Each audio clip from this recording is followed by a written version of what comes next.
Mersin Tarsus Boğazpınar köyünde Karasu Şelalesi.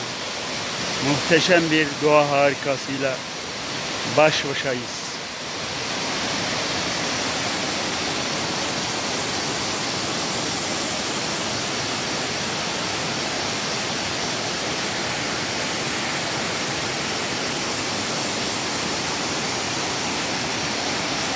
Dağların arasından, kayaların arasından her yerden su fışkırıyor.